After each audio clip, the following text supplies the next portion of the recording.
ಎಲ್ಲರ ಹತ್ರ ಕೇಳುವುದಿಲ್ಲ. ಯಾಕೆ ಕೇಳುವುದಿಲ್ಲ? ಇನ್ನೊಬ್ಬರನ್ನು ಆಕ್ಷೇಪಿಸುವುದರಲ್ಲೇ ಸಮಯ ಕಳೀತಾರೆ. ಅದು ತನ್ನ ತನವನ್ನು ಮುಚ್ಚಲಿಕ್ಕೆ ಹೇಳುದು, ಇನ್ನೊಬ್ಬರನ್ನು ಆಕ್ಷೇಪ. ಸರಿ, ರಾಜಕೀಯ ಇಲ್ಲಿವರೆಗೆ ಬೆಳೆದಿದೆ ಅಂದ್ರೆ ಕರ್ಣ.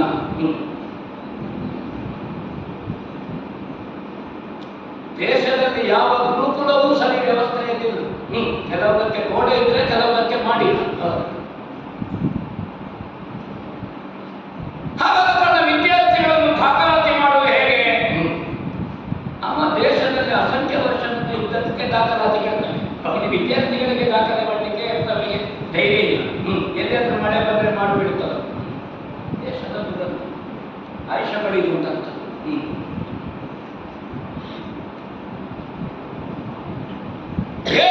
ತಿಂದಿನ ಹೋದಲ್ಲಿ ಸೇನಾಧಿಪತಿಯಾಗಿ ನೀನು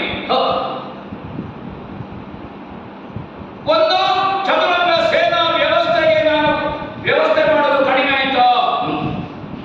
ಆನೆಗಳು, ಕುದುರೆಗಳ, ರಥಗಳ, ಆಳುಗಳ ಇತ್ಯಾದಿ ಇತ್ಯಾದಿ ಹೊರಡುವಾಗ 11 ಲಕ್ಷ ಉಂಟು. ಈಗಷ್ಟೇ ಇಲ್ಲ, ಇನ್ನು ಅದನ್ನೇ ಹೇಳಿಕೊಂಡು ಕೂತ್ಕೊಳ್ಳೋದಲ್ಲ. ಈಗ ಹೋದದ್ದು ಲೆಕ್ಕ ಮಾಡೋದು ಬಿಟ್ಟಿದ್ದೇನೆ ನಾನು. ಯಾಕಂದ್ರೆ ಹೆಚ್ಚುಂಟು, ಇದು ಉಳಿದದ್ದು ಕಡಿಮೆ ಉಂಟು. ಇದನ್ನು ಲೆಕ್ಕ ಮಾಡೋದು ಇದ್ದ ವ್ಯವಸ್ಥೆಯನ್ನು ಹೊಂದಿಸಿಕೊಳ್ಳುವುದರಲ್ಲಿ ನಾನು ವಿಫಲನಾಗಿದ್ದೇನೆ. ಆಡಳಿತ ಈ ಹೇಳಬಹುದು, ದಕ್ಷಿಣ ಬೇಡ. ವ್ಯವಸ್ಥೆ ಆಗ್ತಾ ಉಂಟು. ಸೇನಾಧಿಪತಿ ಆಜ್ಞೆಯಲ್ಲಿ ಸರ್ವ ಸೇನೆ ಸ್ಥಾನಮಾನವನ್ನು ಮರೆತು ಪ್ರಾಮಾಣಿಕವಾಗಿ ತೊಡಗಿಸಿಕೊಡಬೇಕಾದ ಕರ್ತವ್ಯ. ಈಗ ನಿನ್ನ ಸೇನಾಧಿಪತ್ಯದಲ್ಲಿ ಸುಯೋಧನ ಇಲ್ಲಿ ಯುದ್ಧಕ್ಕೆ ನಿಂತು ನಾನು ಇರಬೇಕೆ? ನೀ ಹೇಳುವುದಿಲ್ಲ ನನ್ನ ಹತ್ರ, ಅದು ಬೇರೆ ವಿಷಯ. ನಾನು ನಿಲ್ಲೇಬೇಕು, ಗಟ್ಟಿ ಹೇಳುವುದಾಯ್ತು. ಹೋಗುಂಡ ನೀನು ನನಗೆ ಹೇಳುವುದಿಲ್ಲ ಅಂತ ಗೊತ್ತಿದ್ದೆ, ಗಟ್ಟಿ ಹೇಳುವುದು ನಾನು ನಿಲ್ಲಬೇಕು.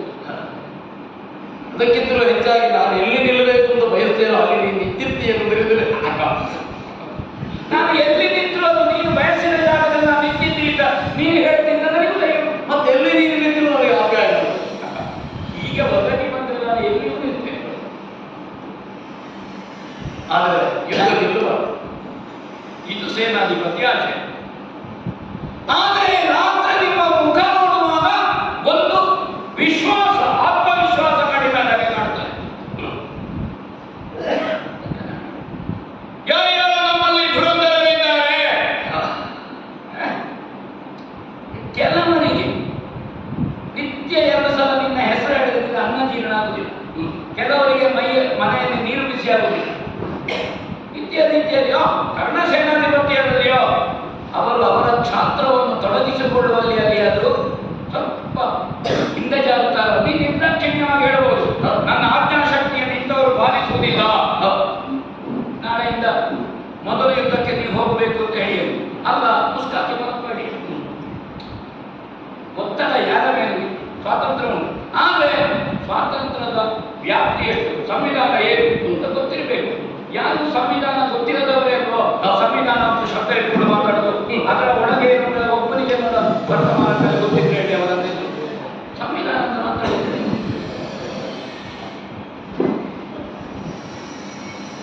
ಬೇಕಾಗಿ ಯಾರು ಒದಗಲಿಲ್ಲ ಅಥವಾ ನಾನು ಒದಗಿಸಿಕೊಡುವುದು ನಿನಗೆ ಪರ್ಯಾಪ್ತವಾಗಲಿಲ್ಲ ಯುದ್ಧ ಗೆಲ್ಲುವುದಕ್ಕೆ. ಅದು ನಮಗಿಂತ ಪ್ರಾಬಲ್ಯ ಪ್ರತಿಪಕ್ಷದಲ್ಲಿ ಏನುಂಟು, ಆ ಪ್ರಾಬಲ್ಯವನ್ನು ಕುಂದಿಸುವುದಕ್ಕೆ ನಮ್ಮ ಪ್ರಾಬಲ್ಯ ಹೇಗೆ ಬೆಳೆಸಬೇಕು. ಅದಕ್ಕೆ ಬೇಕಾಗಿ ಕಳೆದ ಸೋಲು ನಮಗಿರುವಂತಹದ್ದು ವರ್ತಮಾನದಲ್ಲಿ ಚಿಂತನೆ ಮಾಡುವುದಕ್ಕೆ. ನಾಳೆಯ ಗೆಲುವು ಹೇಗೆ, ಆ ಸೋಲಿನಲ್ಲಿ ಹಿನ್ನೆಲೆಯಾಗಿದ್ದು ನಾವು ಎಲ್ಲಿ ಋಣಾತ್ಮಕವಾದ ಅಂಶಗಳಿವೆ ಅದನ್ನೆಲ್ಲ ನೋಡಿಕೊಂಡು ನಾಳೆ ಅದನ್ನು ಧನಾತ್ಮಕವಾಗಿಸಲಿಕ್ಕೆ ಏನು ಯುದ್ಧದ ಇದನ್ನು ಚಿಂತಿಸಲಿಕ್ಕೆ ಸಭೆಯಲ್ಲಿ ರಾತ್ರಿ ಸಭೆ ಸೇರಿದ್ದೇವೆ ಎನ್ನುವುದರಿಂದ ನಾವು ಸೋತಿದ್ದೇವೆ ಅಂತ ಅರ್ಥ ಅಲ್ಲ. ನಾವು ಕೆಲವಿನ ಉತ್ಸಾಹದಲ್ಲಿದ್ದೇವೆ ಅಂತ ಅರ್ಥ. ಭಾರಿ ದೊಡ್ಡ ಹೇಳಿಕೊಳ್ಳುವಂತಹ ನಷ್ಟ ನಮಗೆ ಆಗಲಿಲ್ಲ. ಯಾಕೆ ಆಗಲಿಲ್ಲ? ನಾವು ದೊಡ್ಡ ಲಾಭ ಪಡೆಯುವ ಬಂಡವಾಳ ಹಾಕಿ ಹೊರಟದ್ದು. ಯಾಕೆಂದ್ರೆ ನಮ್ಮದನ್ನು ನಮ್ಮದು ಅಂತ ಮಾಡಲಿಕ್ಕೆ, ಮತ್ತೆ ಪಾಂಡವರದನ್ನು ನಮ್ಮದು ಮಾಡಲಿಕ್ಕಲ್ಲ, ಗಟ್ಟು ಪ್ರದೇಶಕ್ಕಲ್ಲ. ಸ್ವಲ್ಪ ಆರ್ಯಾವರ್ತದ ಸಂಪದ್ವಿಮಾಂಕಿತವಾದಂತಹ ಚಕ್ರವರ್ತಿ ಸಿಂಹಾಸನ ಏನು ಅದರ ಉತ್ತರದಾಯಿತ್ವ ಇರುವುದು ನನಗೆ ಬೇಕಾಗಿತ್ತು. ದಾಕ್ಷಿಣ್ಯ ಬೇಡ. ಅಥವಾ ನೀನು ಸೋತಿದ್ದಿ ಎನ್ನುವಂತಹ ಮುಖ ಕೆಳಗೆ ಹಾಕಿ ಛೇ, ಬದುಕಿನಲ್ಲಿ ಸೋಲು ಮೊದಲು ಬರಬೇಕು, ಕೊನೆಯಲ್ಲಿ ಗೆಲುವು. ಹಾಗಲಕಾಯಿ ತಿಂದ ಮೇಲೆ ಕಪ್ಪು ಕಚ್ಚಿದ್ರೆ ಅವಾಗ ಸಿಹಿ ಏನು ಅಂತ ಗೊತ್ತಾಗುತ್ತೆ. ಕತ್ತಲೆಯಲ್ಲಿರುವವನಿಗೆ ಬೆಳಕು ಬಂದ್ರೆ ಅದು ಬೆಳಕೇನು ಅಂತ ಗೊತ್ತಾಗುತ್ತೆ. ಬೆಳಕಿನಲ್ಲೇ ಇದ್ದವನಿಗೆ ಕೈಯಲ್ಲಿ ಕಣ್ಣಿಡಬೇಕು, ಅದು ಕುರುಡನಿಗೆ ಬೇಕಲ್ಲ, ಕುರುಡ ಕೂದವರಿಗೆ ಗೊತ್ತಾಗಲಿಕ್ಕೆ. ಇವನಿಗೆ ಕೈಯಲ್ಲಿ ಕಣ್ಣಿಡಿದ್ರೆ ಬೆಳಕು ಮಾಡೋದಿಲ್ಲ. ಬೇಕಾಗಿ ಇಂಥ ಚಿಹ್ನವಾಗಿ ಹೇಳುತ್ತಾರೆ, ಯಾವ ವ್ಯವಸ್ಥೆಯಲ್ಲಿ ಕೊರತೆ ಇಲ್ಲ, ಇದನ್ನು ನೀನು ಹೇಳು. ಪ್ರಾಮಾಣಿಕವಾಗಿ ನಾನು ಹೇಳುವುದಿಲ್ಲ. ಕಣ್ಣ ಅಂದ್ರೆ ಪ್ರಾಮಾಣಿಕತನದ ಸ್ವರೂಪ. ಪುನಃ ಪ್ರಾಮಾಣಿಕವಾಗಿ ಏನು ಬ್ರಾಹ್ಮಣೋತ್ತವರೇ ಅಂತ ಕೇಳಿದ್ರೆ ಹುಡುಗವರು ಅದನ್ನು ಗೊತ್ತಾಗಬೇಕು. ಹಾಗೆಲ್ಲ ಇಲ್ಲ. ನಾನು ರೀತಿ ವ್ಯವಸ್ಥೆ ಮಿತ್ರನಾದರೂ ಕೂಡ ಸ್ಥಾನದ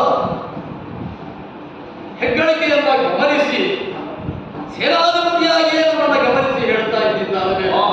ಮಿತ್ರನಿಗೆ ನಾನು ಹೇಳಬೇಕಾದ ಯಾರಿಗೆ ಎನ್ನುವುದು ಸಂಪೂರ್ಣವಾದ ಪ್ರಜ್ಞೆಯಿಂದಲೇ ನುಡಿತಾ ಇದ್ದೇನೆ. ರಾಯ